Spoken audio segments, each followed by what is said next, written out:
and some southern Arizonans are angry and disappointed at some job cuts at the federal level that have landed at our national parks now. And over the weekend, thousands across the country took to national parks to protest. And one longtime park ranger says visitors are starting to see the effects, even right here at Tucson's Saguaro National Parks. Our News for Tucson's Eric Fink is live at Saguaro National Park West with more on this story tonight. Eric. Monica, Sean, visitors have been coming here to Saguaro National Park throughout the day, anxious to get their week started with a hike, maybe a tour. They've been met with a sign outside the visitor center here that says closed on Monday. The park ranger I spoke with got his first job with the National Park Service almost 50 years ago. He's quite unhappy. Just as upset, a snowbird who's making her voice heard. I am very concerned that this will disappear.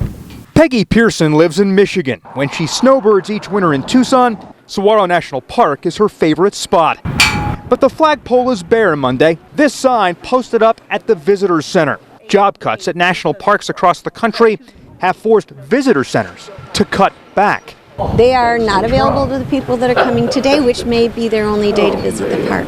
Protect our parks! From along the Golden Gate Bridge to D.C., this weekend protesters descended on these national landmarks to speak out against the Trump administration laying off about 1,000 National Park Service employees, most of whom were in their jobs less than a year in a probationary period.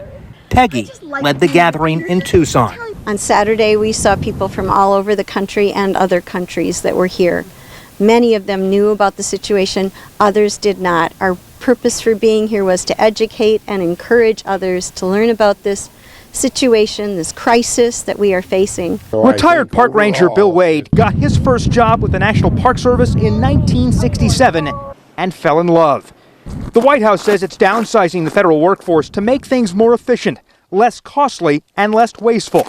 Wade doesn't doubt there's some room to trim, but he argues that's not what's happening. There's no doubt that probably there's a few cuts that could be made in the National Park Service that would create some additional efficiency, but to do it in a wholesale way like they did, it's devastating. And I think the only way that this is going to get turned around is if the public gets angry enough and concerned enough. We want to have these for our children and grandchildren. They are part of our culture, part of our natural surroundings. I don't want to lose that in any way. Now, last week, a federal judge temporarily blocked these firings, saying the Trump White House does not have the power to let go these federal employees in a probationary period. No word tonight whether these employees who were laid off, including those with the National Park Service, will get their jobs back. Live tonight at Saguaro National Park West, I'm Eric Fink, News 4, Tucson.